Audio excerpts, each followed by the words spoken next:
I am hungry for knowledge. And Andy Allo, please serve it up. Okay, it's time to start the feed. All the news you need to know. The feed. It's Tuesday, March 1st, and here are your top stories. Everyone panic. Hackers from China are targeting our banks. According to a leaked email that just surfaced, financial firm Morgan Stanley was the victim of an attack by the same hackers from China that tried cracking Google's network last year. The intrusion was a tightly guarded secret until recently, and the first in a series of attacks that have now affected over 200 companies. While WikiLeaks cables have laid some blame on the Chinese government, a spokesman for the Chinese embassy said the accusations are, quote, groundless. And their Olympic gymnasts are of age, pinky swear. Did you know Steve Jobs was almost knighted?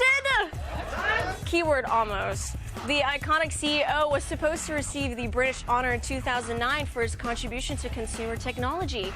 But as it turns out, then Prime Minister Gordon Brown was bitter that Jobs didn't attend a fundraising event for Brown's political party. So he did what any begrudged Brit would do and refused to let him receive the honorary knighthood. In related turtleneck news, word on the interwebs is that Jobs will be making an appearance at tomorrow's iPad extravaganza. And, of course, we'll have all the juicy details from the event on tomorrow's show. Facebook has been credited with starting revolutions and bringing people together all around the world, but its contribution to Americans? Our divorce rate. Yeah. A recent survey by the American Academy of Matrimonial Lawyers found that Facebook is mentioned in 1 in 5 divorces in the United States. In addition, 80% of the divorce lawyers surveyed said that the social network is increasingly being used to facilitate extramarital affairs. So I'd stop worrying about the pool boy and start worrying about your wife's so-called Farmville addiction. And finally, an ice cream parlor in London that sells ice cream made from human breast milk is being told to cease sales due to health concerns.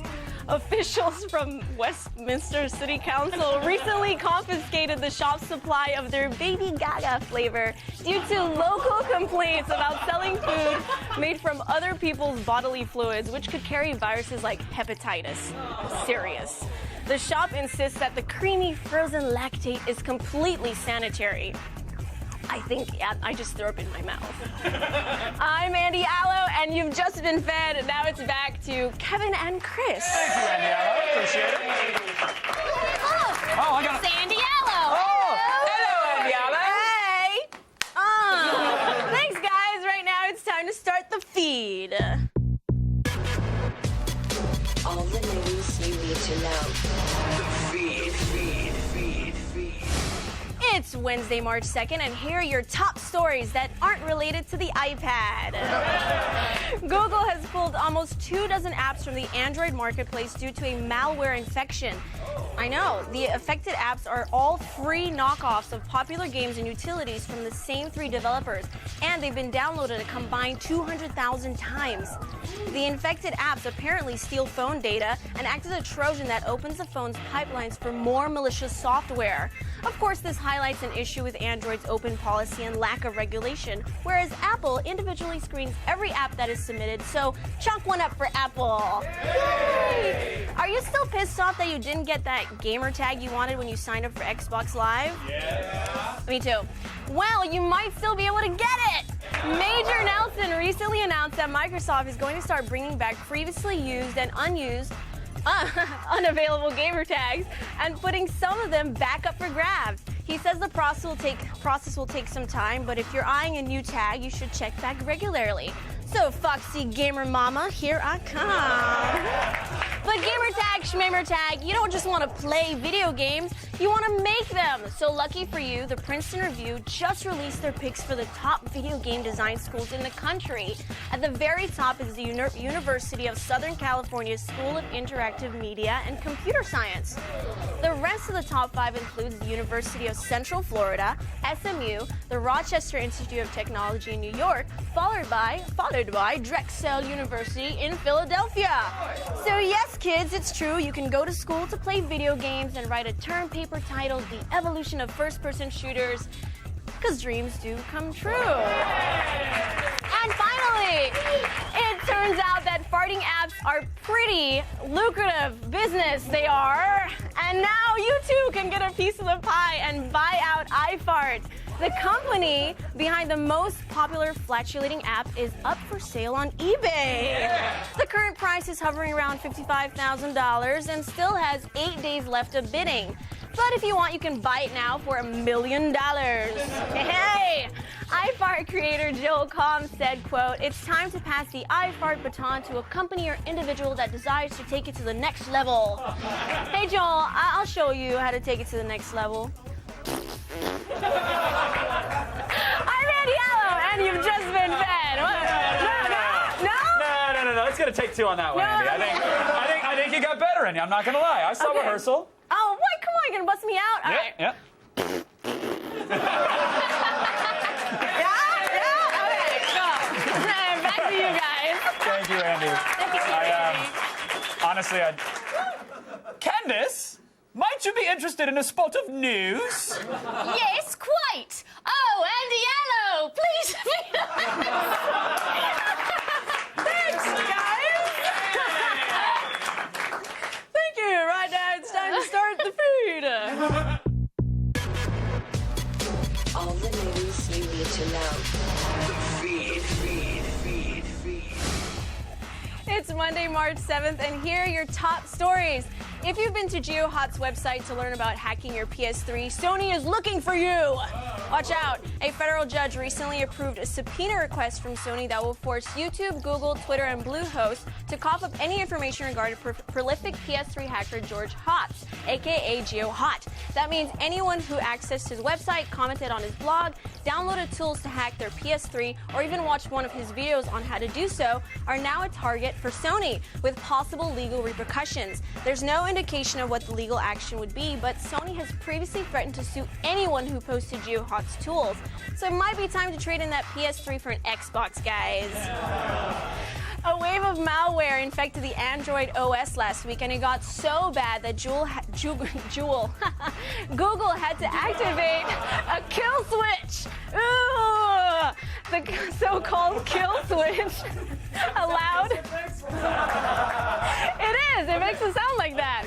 I mean, you can try with me. Ooh, okay.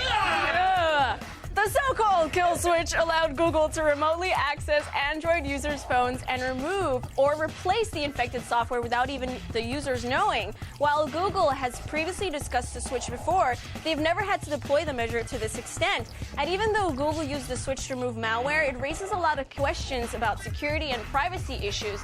But as long as they keep their hands off my Angry Birds, that's cool with me. So break out your tinfoil hats! NASA! Scientist claims he's discovered proof of alien life.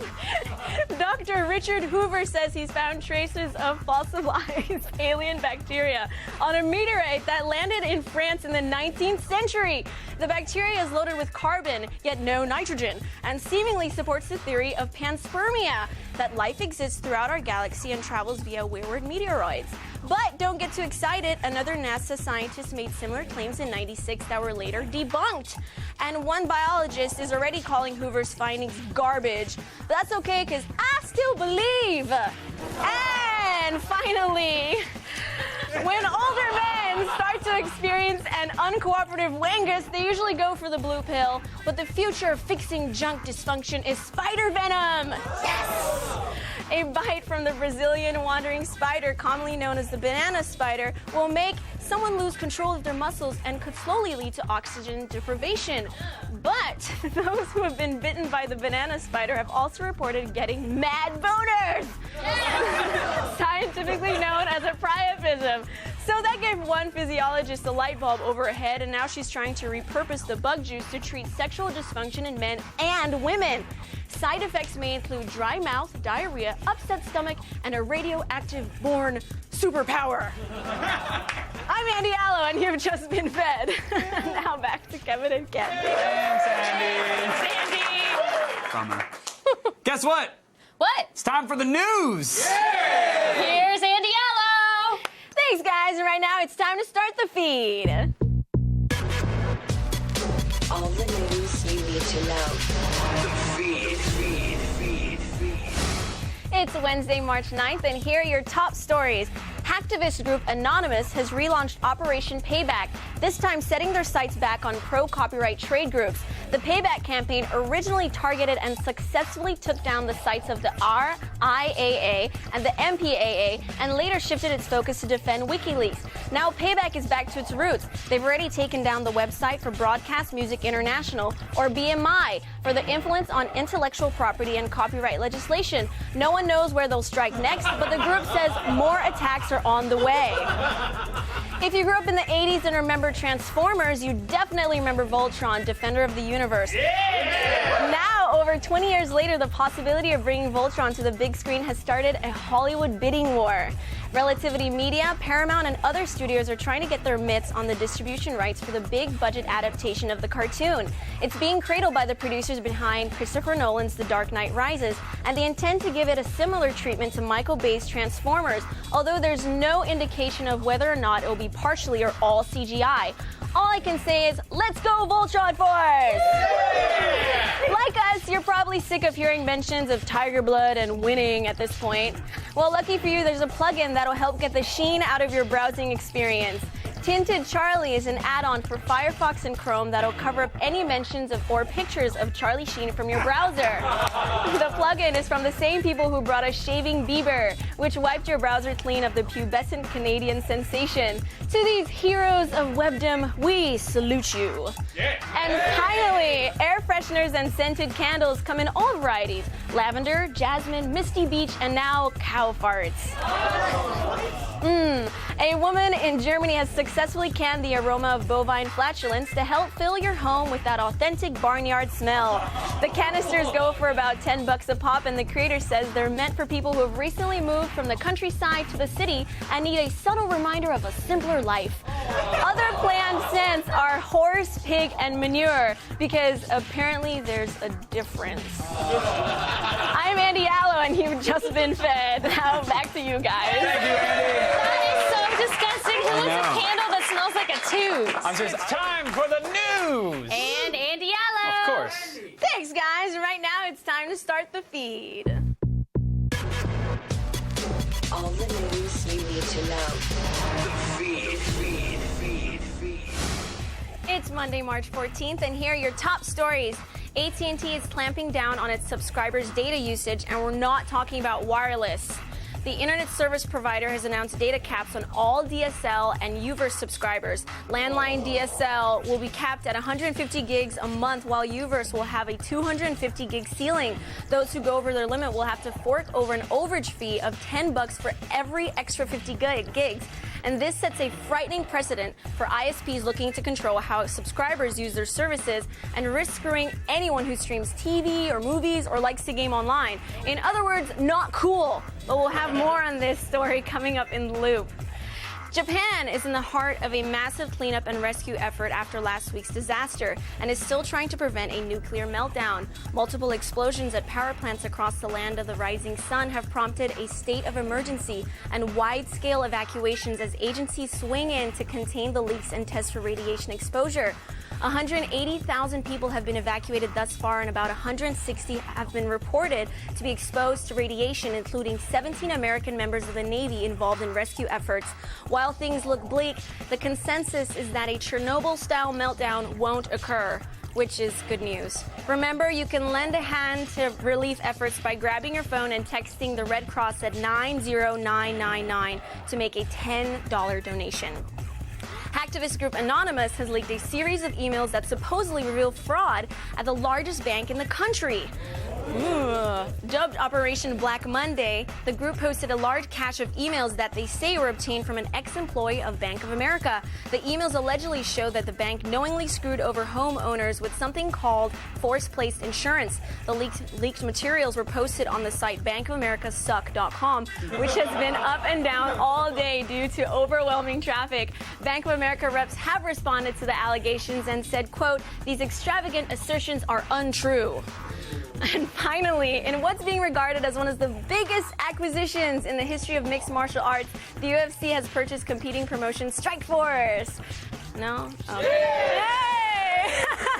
People were initially worried that Strike Force's 150 fighter roster would be immediately absorbed into the UFC, but UFC President Dana White promises it will be business as usual, with both organizations operating independently of each other for the time being. Of course, most MMA fans just want to know if this means UFC Brock Lesnar will be fighting, finally, Strike Force's Fedor. The answer, probably not. I'm Andy Allo, and you've just been fed. Now back to Kevin.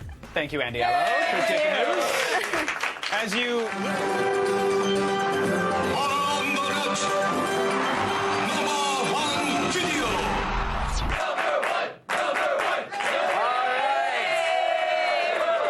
Coming in at number 1 today and every St. Patrick's Day, it's the Alabama Leprechaun. This is very special. Okay, back in 2006, Brian Johnson of NBC News 15 filed the story of a suspected magical Irish creature on the loose. It is now one of the most popular Irish videos on the web.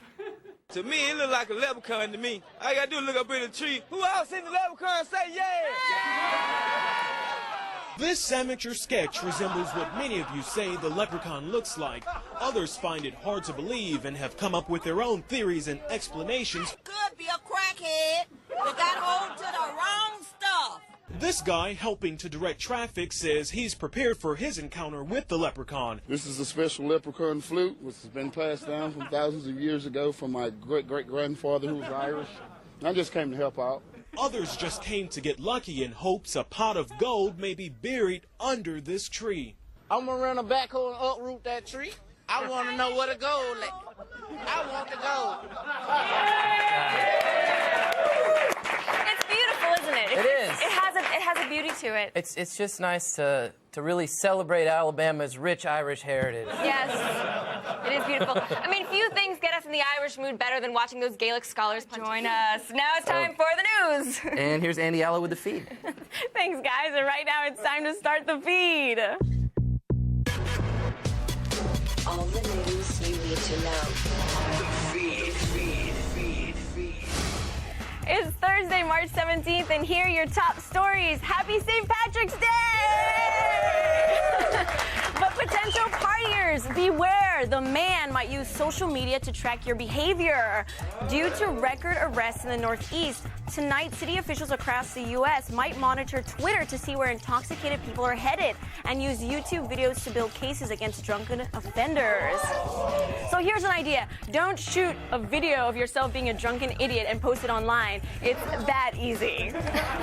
Bad news, cinephiles. Darren Aronofsky is stepping away from the next Wolverine movie. Lame. The Oscar-nominated director of Black Swan and the wrestler says he won't be able to commit to the production because shooting out of the country for a year would keep him away from his family. While there's no indication of who will replace him yet, Hugh Jackman is still on board and Fox says the project will go forward. Of course, we respect Aronofsky's decision, but I think I speak for film and comic book nerds alike when I say, bummer! Yeah. When Large Hadron Collider first hit the scene, everyone said it would be the end of the world. But now theoretical physicists Tom Wheeler and Chewie Man-ho are saying it might be the world's first time machine. They say their theory is a long shot but doesn't violate any laws of physics. It centers around the idea that the LHC can create a particle that creates another particle that could jump into a fifth dimension, where it can either move forward or backward in time. In other words, it's freaking time travel! The future is now! And finally, it's time for the Fark.com story of the day.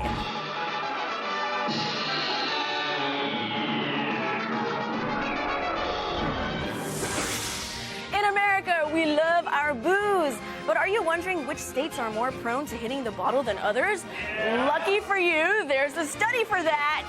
According to the Center for Disease Control and Prevention, the top 5 drunkest states based on binge drinking rates are South and North Dakota, Washington, D.C., Minnesota, and of course, the good old Wisconsin. Yeah!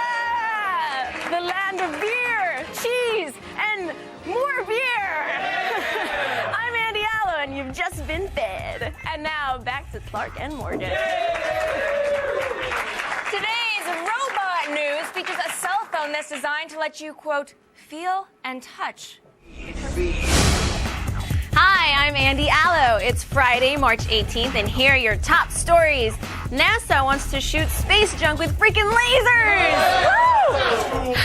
Space missions have left a lot of litter floating around the cosmos. Now the NASA Ames Research Center has a Star Wars-like solution. Researchers speculate that it would only cost $1 million to create a test laser that would shoot down the trash. And that price tag is pretty minimal when you consider that if floating debris collides in space, it could take out satellites or even manned space flights. So we at AOTS are 100% behind anything that allows people to shoot freaking space lasers. Yes! Last year, a college student named Aaron Toby was arrested for stripping down to his tighty-whities at a TSA security checkpoint. His protest also included scrawling the Constitution's Fourth Amendment across his chest.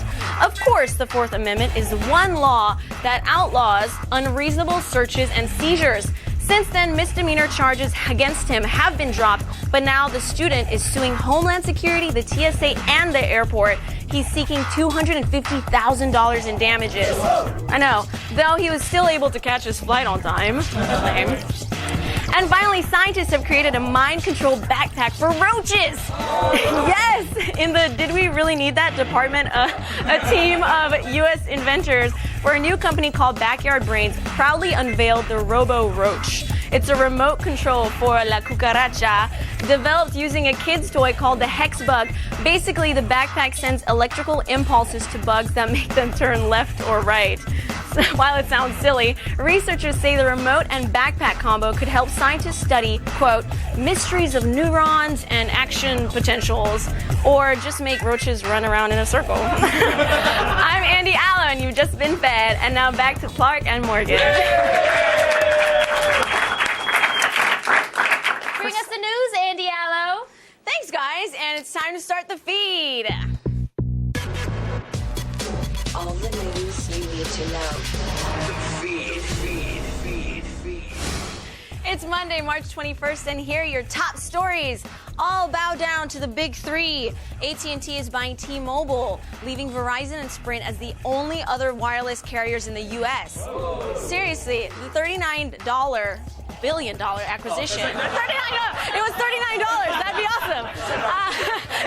The $39 billion acquisition would make AT&T the largest mobile carrier in the country with 130 million subscribers. Now the proposed deal will head to D.C. where regulators will examine potential antitrust issues. While AT&T promises improved service and better LTE coverage in the future, some public interest groups are calling the mega deal, quote, unthinkable. But we'll have more on this new telecom overlords in the loop. Now, if you're a lover of porn, you'll be... Yes! I don't know what you're talking about. You'll be glad to hear that finding the goods online will soon become easier thanks to the newly approved XXX domain. The Internet Corporation for Assigned Names and Numbers, which oversees domain regulation, had volleyed back and forth on the issue for over a decade, but now they've finally approved the usage of .XXX. The .com adult fair won't be going anywhere, but over 250,000 XXX domains have already been pre-registered with the ICM registry. Crazy. At $75 a registration, a rep with ICM says that they stand to make over $200 million a year, whoring out the newly minted domain. Now, the master of horror is in talks to write an episode of The Walking Dead. At a panel during the Chicago Comic-Con over the weekend, actress Laurie Holden spilled the news that Stephen King is rumored to be writing an episode for the upcoming season of the AMC series, which isn't slated to premiere until October. The move makes sense considering King's previous collaborations with showrunner Frank Darabont, which led to films like Shawshank Redemption and The Green Mile. Why can't October come sooner? Jeez. Turns out the Nintendo 3DS doesn't burn holes in your eyes. Instead, the American Optometric Association says it's a godsend for kids. What? Really? Their logic is that the autostereoscopic 3D device can actually help identify the early warning signs of the kids with amblyopia, otherwise known as a lazy eye.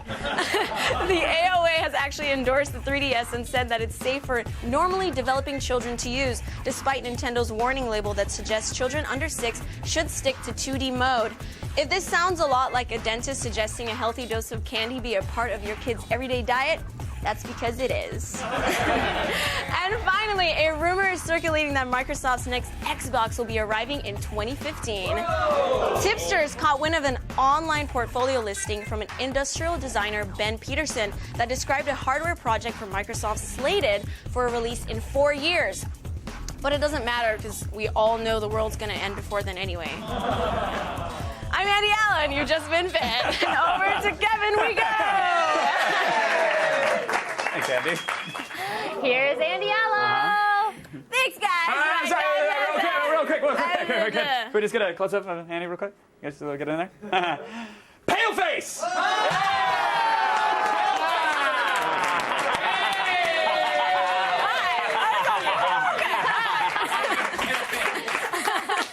Thanks, Kevin. You're welcome. Thank you. Right now, it's time to start the feed. All the news you need to know. The feed. It's Tuesday, May 10th, and here are your top stories. In a surprise move, Microsoft announced today that they're buying Skype. What? Even though both Google and Facebook were rumored to be in talks with the video chat and VoIP juggernaut, Redmond's $8.5 billion offer won out. Skype's user base is 170 million strong, and now you can expect it to make its way to everything from Windows phones to Xbox Connects. With Connects, you know, that Connect thing. Anyway, so now I can remotely watch someone playing Dance Central. Yay. Do you torrent movies? Let's hope not, because the U.S. Copyright Group is about to send out 23,000 subpoenas or more to people who illegally downloaded just one movie. The case is actually the single largest legal action against torrenters in U.S. history, and specifically targets those who downloaded last year's ensemble action flick, The Expendables.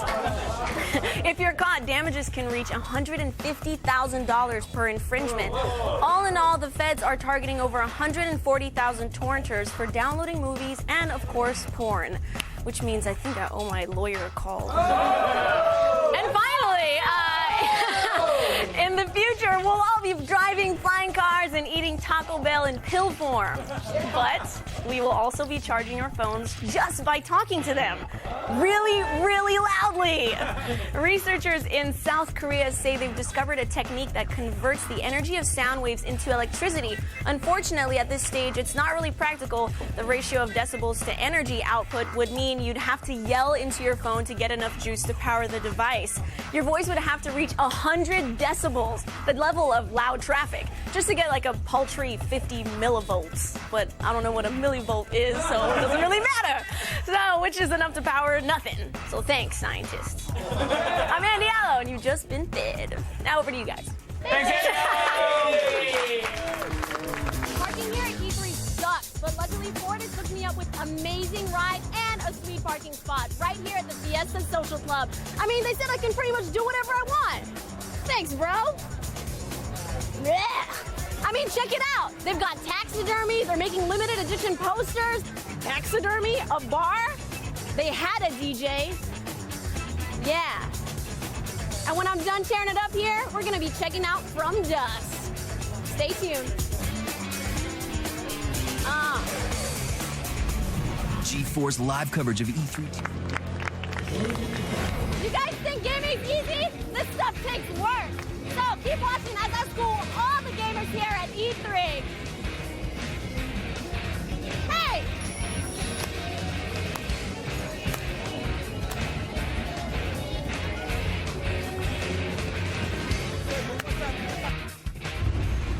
G4's live coverage of E3 2000. I'm here with Eric, who's going to tell me a little bit about From Dusk. So this game is part strategy, part playing God. Tell me about it. From Dusk, it's a god game where the nature is the star. You have to help a tribe to survive in a fast-moving environment. The key thing is that the game is based on a simulation. So everything in the environment, river, volcanoes, is a simulation. It means that you have to help a tribe to reach some point and to create village in some place. And to do so, you have to remove obstacles. What platforms can we play this game on, and when will it be released? On XBLA, then PSN, PCs, all digital distribution, and it will be released so this summer.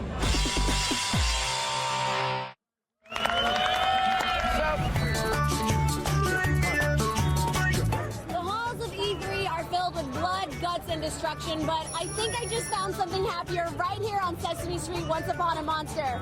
Tim, Nathan, can I play? I mean, how does this game work, you know? Yeah, well, this is a brand new game for Kinect. It's called Once Upon a Monster, and it's designed for parents to play with their kids. You guys are going to play a game where Grahoof, well, he's a scary monster, and to see if we're going to be friends with him, he's going to see if we can pretend to be scary monsters too. But Sesame Street has always been a show that is really good for kids, but is also really funny. It has kind of an edge to it and kind of satirical, and I can enjoy it too. And that's definitely something that's behind the game. Well, it's all done in the Brutal Legend engine. We just hopefully turned off dismemberment. No, like Muppet guts felt like flying around? No, it's all about love. Such nice and hot. I gotta work on being a monster right now. Rah!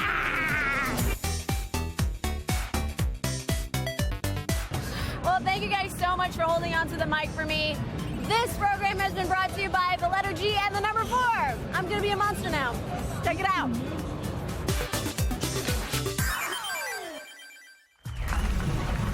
Hey kids.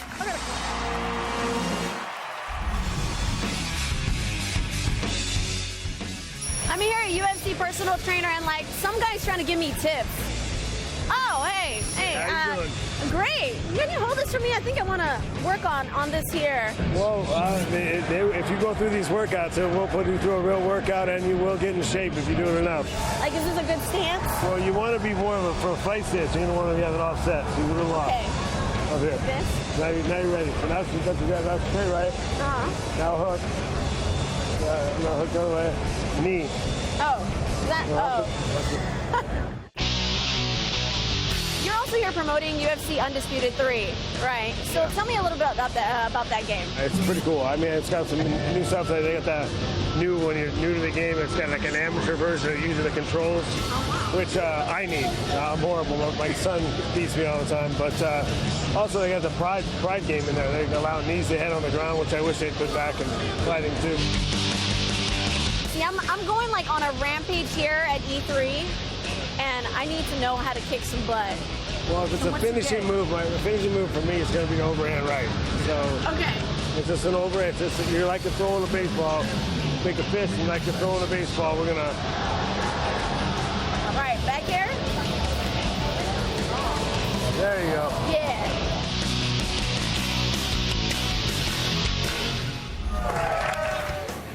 Guys, I think Capcom might have a Kratos killer on their hands. Antoine, tell me about Asura's Wrath. Why are you here, Asura?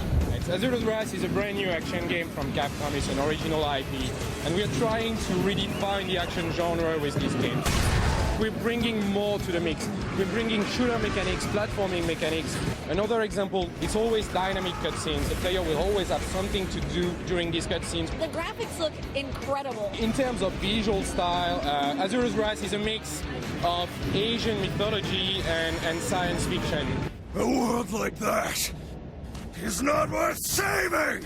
Break down the gameplay for us. So in Asura's Wrath, you've got what we call traditional combat. So melee moves, can obviously jump, run, etc. And you've got this special burst gauge that Asura's feel. The more he fights, the more he's going to feel enraged, and he's going to feel the rage. And when this gauge is full, you can trigger some really special moves. I'm not done yet. Yasha! This is insane. The game itself is insane. It's very over the top, and at the end of this demo today here at E3, he's fighting like a planet-sized Buddha. And what kind of platforms is this game going to be available on? So the game will be available on PS3 and X360 in 2012, and it's a single-player game. Oh, hey, thanks so much, Antoine. Thank you. Watch your back, Kratos.